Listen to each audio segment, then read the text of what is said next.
خلیفہ کے ہم ہیں خلیفہ ہمارا، وہ دل ہے ہمارا آقا ہمارا، ہمارا ہمارا خلیفہ ہمارا، وہ دل ہے ہمارا آقا ہمارا، وہ دل ہے ہمارا آقا ہمارا۔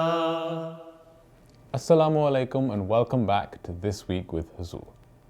We are honored to present highlights of a mulaqat where Hazrat Khalifatul Masih Ayyadullah Ta'ala bin Nasr al-Aziz graciously met with members of Majlis Khuddam al-Ahmadiyya from the USA last weekend. Last Sunday, Khuddam from Southeast region of the United States had the blessing of having a mulaqat with Hazrat Amir al-Mu'mineen Ayyadullah Ta'ala bin Nasr al-Aziz. The Khuddam had travelled especially for the mulaqat which took place in Islamabad, UK. During the mulaqat, the Khuddam all had the opportunity to introduce themselves to Huzur Anwar and seek his guidance about their faith and a range of contemporary issues affecting the youth. پیارے حضور، ہم اپنے نوجوانوں کو کیسے سمجھائیں کہ مسلم اور احمدی پہچان پر فخر کریں اور چاہے سوسائٹی کا دباؤ یا دوستوں کا سلوک الگ ہو؟ زیادہ تر اب جو آئی ہے نا نئی نسل، وہ تو امیگرینٹس ہی آ رہے ہیں نا، کوئی تھائی لینڈ سے، کوئی سری لنکا سے، کوئی نیپال سے، کوئی ملیشیا سے۔ ان سے کہو کیوں نکلے تھے پاکستان سے؟ اس لیے نکلے تھے کہ وہاں تمہیں مذہب کی آزادی نہیں تھی، یہاں آ کے تم کم از کم اپنے آپ کو مسلمان اپنے ڈکلیئر کر سکتے ہو۔ جو اس طرح کے امیگرینٹس آئے ہیں ان کو تو اس طرح سمجھاؤ کہ تم لوگ یہاں آئے ہو ایک احمدی کی حیثیت سے، تاکہ مسلمان ہونے کی آزادی ہو اور پریکٹس کرو، اس لیے اپنے آپ پہ اس فخر کرو کہ تم مسلمان ہو۔ جو دوسرے ہیں یہاں پیدا ہوئے ان کو کہو کہ اسلام وہ مذہب ہے جو اللہ تعالیٰ نے کہا ہے آخری مذہب، شریعت بڑا کمپریہنسو، ہر چیز اس میں موجود ہے، اس لیے کسی قسم کے کمپلیکس کی ضرورت نہیں۔ کوئی مذہب نہیں دنیا میں اس وقت جس کی جو شریعت ہے اور جو ان کی کتاب ہے وہ اوریجنل فارم میں ہو سوائے قرآن کریم کے۔ اس کا مطلب ہے کہ قرآن کریم ایک ایسی کتاب ہے جس کو اللہ تعالیٰ نے کہا تھا کہ اس کو میں یہ پریزرو رہے گی ہمیشہ اور انٹیکٹ رہے گی، اور اللہ تعالیٰ نے اس بات کے مطابق کیا ہے۔ اس لیے ہمیں اس بات پہ فخر ہونا چاہیے کہ ہماری شریعت یہ ایک ایسی ہے جو اوریجنل فارم میں 1400 سال سے قائم ہے، ٹھیک ہے، اور بڑی کمپریہنسو اس میں تعلیم دی گئی ہے، ہر چیز کو اس نے کور کر لیا ہے۔ اس پہ ہمیں کسی قسم کا کمپلیکس نہیں ہونا چاہیے۔ دنیا دار سمجھتا ہے کہ ہم نے دنیا کما لی اور دنیا کے پیچھے چل کے بعض دفعہ کمپلیکس میں لوگ آ جاتے ہیں، لیکن اسلام کی تعلیم ایسی ہے جس نے ہر قسم کی تعلیم دی ہے، دین کی بھی تعلیم دی، دنیا کی تعلیم دی، سائنس کی بھی تعلیم دے دی قرآن شریف میں، بزنس کی بھی تعلیم دے دی، اور جو خدمت انسانیت کی وہ بھی تعلیم دے دی۔ تو اتنی کمپریہنسو تعلیم ہے کہ جس کا کوئی اور مقابلہ ہی نہیں کر سکتا۔ قرآن شریف میں اللہ تعالیٰ نے کہہ دیا کہ لوگ سوال کرتے ہیں لوگ کہ کیسی کتاب ہے جس نے ہر چیز کو کور کر لیا ہے۔ تو ایسی کتاب کو ماننے والے جو ہوں ان کو کسی کمپلیکس کی ضرورت کیا ہے؟ اس لیے ضروری ہے کہ ہم اللہ کا شکر کریں کہ ہم مسلمان ہیں اور احمدی مسلمان ہیں۔ اس زمانے میں جو اللہ تعالیٰ نے وعدہ کیا تھا مسیح موعود کو بھیجنے کا، اس کو ہم نے مان لیا۔ اس لیے ہمیں کسی قسم کے کمپلیکس کی ضرورت نہیں، بلکہ ہم نے دنیا کو اپنے پیچھے چلانا ہے، ہم نے گائیڈ بننا ہے اور دنیا کو اپنے پیچھے چلانے والا بنانا ہے۔ اس لیے اس کمپلیکس کو چھوڑو۔ تو اس طرح مختلف سچویشن میں دیکھو کس قسم کا اس کا سوال اٹھتے ہیں تو ان کو جواب دو، ان کو ٹیکل کرو، مربیان سے پوچھو، نہیں ان کو سمجھ آتی جہاں مجھے پوچھو۔ ٹھیک، جزاک اللہ جی۔ السلام علیکم. What carries more weight on the day of judgment, our good deeds or our faith? See, both are very important. Allah Ta'ala says that whatever you believe, you practice on it. If you say, I'm a Muslim, and if you are not offering 5 daily prayers, then you are not following the instructions and commandment of Allah Ta'ala. Because Allah Ta'ala says that I have created jinn or human being, whether they are well-off, affluent people or ordinary, normal people, all of them have been created by Allah Ta'ala to obey His commandments and worship Him.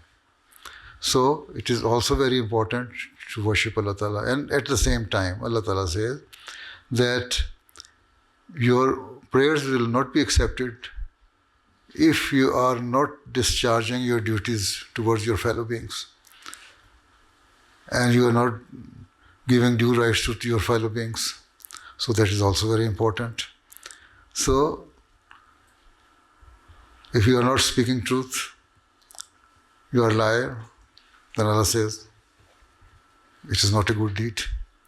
If you are not serving humanity, then Allah says, I am not happy with you. If you are not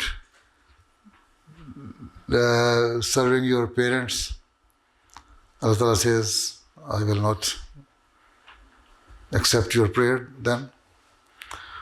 And if you are not dealing with your fellow beings properly and living with them amicably, then Allah Ta'ala says, oh, I will not accept your prayer even. So both of them are important. So Allah Ta'ala says, this is why Hazrat Masih Maud says that I have come for two main purposes. One, to bring mankind closer to their Creator. And secondly, to let them understand their duties they owe towards their fellow beings. Right?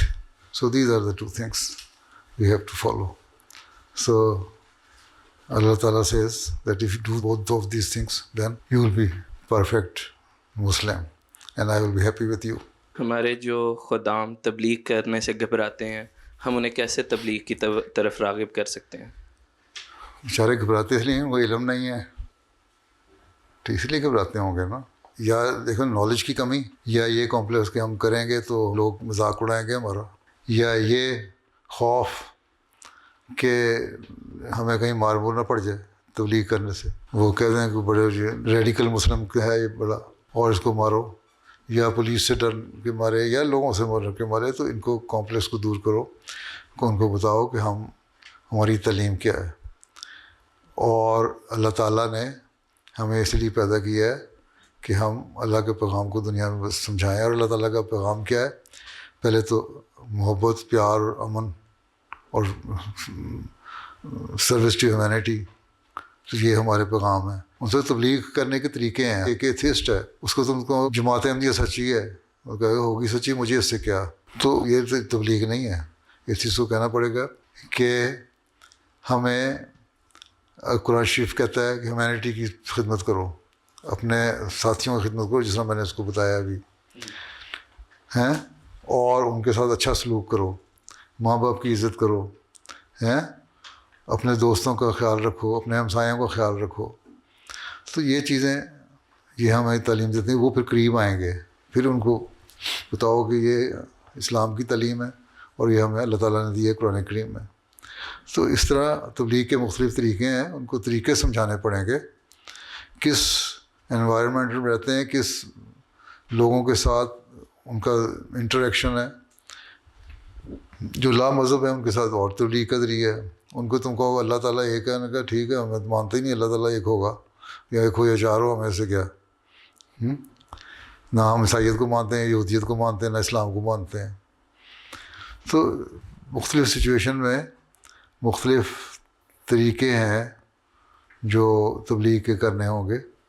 اس لیے پہلی چیز یہی ہے، میں نے پہلے کہا تھا کہ اسلام کی پیار اور امن کی جو تعلیم ہے نا، اس سے زیادہ انٹروڈیوس کراؤ اپنے سارے انوائرمنٹ کو، سارے ماحول کو، ٹھیک ہے، اپنے دوستوں کو، اور پھر آہستہ آہستہ آگے بڑھو. تو اس طرح ان میں کمپلیکس بھی دور ہوگا. پھر یہ ہے کہ سیمینار کریں، وہاں غیر احمدیوں کو بلائیں، اس میں جو کنٹمپریری ایشوز ہیں ان کے اوپر اپنے اسلام کی رائے کے اوپر کوئی ڈلیور کرو لیکچر. تو اس میں لوگ آئیں گے، انٹرسٹ لیں گے، تو جب وہ غیروں کو دیکھیں گے نا اس طرح انٹرسٹ لے رہے ہیں تو ان کا کمپلیکس بھی دور ہو جائے گا جو تمہارے ساتھی ہیں. ٹھیک ہے, تو اس لیے غیروں کے ساتھ انٹریکشن کرنے کے لیے ایک گیدرنگ بھی ہونی چاہیے ہر سال, 1 2 3 سیمینار. ان میں اپنوں کو بھی بلاؤ جو ذرا کمپلیکس میں مبتلا ہیں. ٹھیک ہے, مختلف سچویشن میں مختلف فیصلے ہونے ہوتے ہیں, تو یہ آپ لوگ دیکھ کے کریں. ماشاء اللہ فرٹائل ذہن ہے آپ لوگوں کے. ٹھیک. My question is, what advice would Hazur give to the younger generations on choosing a career path that aligns with both personal passion and the service of humanity? If you don't have any personal passion for any career, then you cannot, or you can perform better.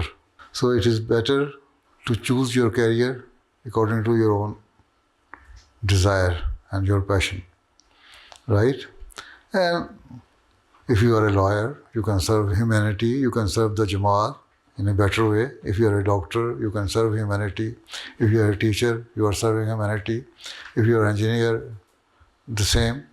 So different professions have different values, right? And all of them are very important. So if you not think that if you choose this career, we shall not be useful for the Jamaat. It is your personal ambition which makes you to serve the Jamaat. Whichever career you have chosen or you are working in, it is up to you. But the first thing you should see that your personal interest. And whenever you are choosing your career according to your personal interest, you should prefer one thing, that it should not take you away from the basic teachings of Islam, right? And it should not hinder you from offering your daily prayers. And it should not stop you to serve humanity. If you consider all these things, then every career is good. One of the Khuddam asked Hazrat Amir al-Mu'mineen about the Western countries implementing tough immigration policies that only allow skilled workers into their countries. He also mentioned that there are large businesses that have a large influence over the economy and politics.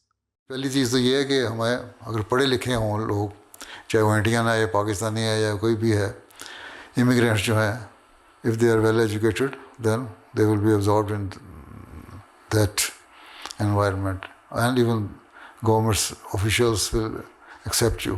میں تو بڑے عرصے سے کہہ رہا ہوں کہ مسلمانوں کو بھی, احمدیوں کو بھی بزنس میں آنا چاہیے اور اپنے بزنس کو بڑھانا چاہیے. مسلمانوں کو بھی چاہیے. ہمارے ایشیاں کرتے ہیں سارے آئل منی والے ملک, مڈل ایسٹ ہے یا یہ سارے جتنے آئل پروڈیوسنگ کنٹریز ہیں, تو یہ اپنے جا کے عیاشیاں کر کے کسینوں میں الٹا کے آ جاتے ہیں امریکہ میں, بجائے اس کے کہ انویسٹمنٹ کر کے ساری اکانومی پہ قبضہ کریں اور پھر امریکہ سے مانگتے ہیں. وہ لوگ اپنی قوم کو دیکھتے ہیں, ہم لوگ اپنے ذاتی چیسٹ کو دیکھتے ہیں کتنا ہمارا بینک بیلنس ہو گیا. تو یہ بدقسمتی ہے ہماری, unfortunately this is what is happening.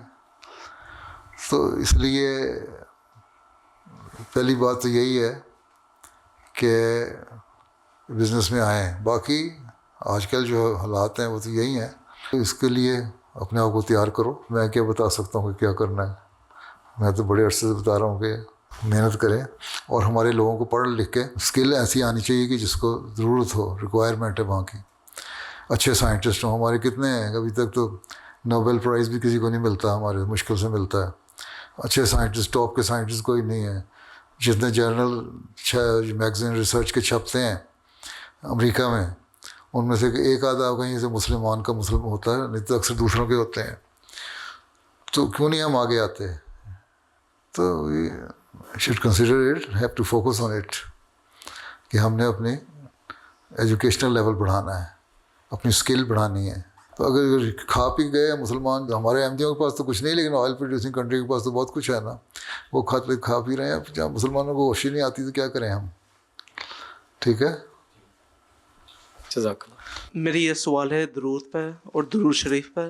ہم حضرت محمد صلی اللہ علیہ وسلم کے لوگ اور حضرت ابراہیم کے لوگ کہ تھوڑا سا ڈفرینس کرتا ہے. جیسے یہ حضرت ابراہیم کے برکت ہمارے لوگ کے اوپر بھی کرتا ہو.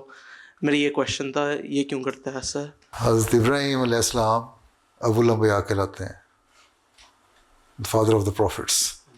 ٹھیک ہے, کس لیے کہ ان کی نسل میں سے حضرت اسحاق اور حضرت اسماعیل پیدا ہوئے. حضرت اسحاق کی نسل میں سے بہت سارے پروفٹ آئے. اس کے بعد حضرت اسماعیل کی نسل میں سے حضرت صلی اللہ علیہ وسلم آئے. دا کلائمیکس جو تھی اس کی جو ہائٹ آف بلیسنگ تھی جو اللہ تعالیٰ کی ان پہ حضرت ابراہیم پہ وہ تھی جب انہوں نے دعا کر رہے تھے, کعبہ کی بنیادیں اٹھا رہے تھے کہ اس نسل میں سے ایسا پیدا کر جس کو شریعت کامل ہو. اور اللہ تعالیٰ نے دعا قبول کی. اللہ تعالیٰ نے حضرت اسماعیل کی نسل میں سے حضرت صلی اللہ علیہ وسلم کو پیدا کیا. تو وہ جو زیادہ سے زیادہ ایک فائدہ ہو سکتا تھا کسی بھی چیز کا, اور جو کلائمیکس تھی کسی بھی چیز کی, وہ تو حضرت صلی اللہ علیہ وسلم کی ذات میں آ کے ختم ہو گئی. ٹھیک ہے, اس لیے ہم دعا کرتے ہیں اس طرح ابراہیم علیہ السلام کو اللہ تعالیٰ نے اس مقام تک پہنچایا کہ اس کی انتہا حضرت صلی اللہ علیہ وسلم کی صورت میں ظاہر ہوئی. اسی طرح حضرت صلی اللہ علیہ وسلم کو اس مقام تک پہنچا کہ یہ جو اللہ تعالیٰ نے فضل فرمایا ہے حضرت صلی اللہ علیہ وسلم پہ کہ آخری نبی, آخری شرعی نبی بنایا ہے, اس کا ساری دنیا میں اس کا فائدہ ہو. حضرت ابراہیم کے علیہ السلام کے جو پہلے نبی آتے رہے وہ مختلف قوموں میں آتے رہے, چھوٹی قوموں کے لیے, لیکن حضرت صلی اللہ علیہ وسلم کو پوری دنیا کے لیے بھیجا. لیکن پوری دنیا نے قبول نہیں کیا ابھی اسلام کو. اس لیے ہم یہ دعا کرتے ہیں, درود بھیجتے ہیں کہ جس طرح جو فضل اللہ تعالیٰ نے ان پہ کیا وہی فضل وہی بلیسنگ ہم حضرت صلی اللہ علیہ وسلم پہ کر کہ حضرت صلی اللہ علیہ وسلم کا دین جو ہے ساری دنیا میں پھیل جائے. لیکن اس کا مطلب یہ نہیں ہے کہ حضرت ابراہیم علیہ السلام کا مقام بڑھ گیا, مقام حضرت صلی اللہ علیہ وسلم کا ہی زیادہ ہے باوجود اس کے نسل. اس کی مثال اس طرح ہی ہے, فروٹ ٹریز ہیں, اورنج فروٹ ہیں, اس میں میکسیمم بعض دفعہ 1500 فروٹس لگ جاتے ہیں ایک ٹری پہ. اسی طرح ایک مینگو ٹری ہے, اس پہ تھاؤزنڈس آف فروٹس لگ جاتے ہیں ایک ٹری پہ. تو وہ مثال اس کی یہ ہے کہ جس طرح ابراہیم علیہ السلام کے درخت کو اتنا میکسیمم کیا کہ اس کے جو میکسیمم پوٹینشیل تھا پھل لگانے کا وہ اس کو لگ گیا. ٹھیک ہے, حضرت صلی اللہ علیہ وسلم کے درخت کو بھی اتنا بڑھا کہ اس کا جو میکسیمم پوٹینشیل ہے, اور اللہ نوز کہ واٹ از دیٹ پوٹینشیل, کیونکہ اللہ تعالیٰ کہتا ہے ساری دنیا پہ اسلام غالب آئے گا اور ساری دنیا کے لیے حضرت صلی اللہ علیہ وسلم کو بھیجا ہے, باقی کسی نبی کو نہیں بھیجا. تو وہ جو پھل ہے وہ جو میکسیمم اس کی جو پوٹینشیل ہے اس تک وہ پہنچ سکے, یہ مراد ہے. اس کی مثال اس لیے دی کہ اس وقت دنیا میں نبیوں کی جو ہسٹری ہے اس میں حضرت ابراہیم علیہ السلام ہی ایسے ہیں جن کے نسل میں سے نبی پیدا ہوئے, اور سب سے بڑھ کے حضرت صلی اللہ علیہ وسلم پیدا ہوئے.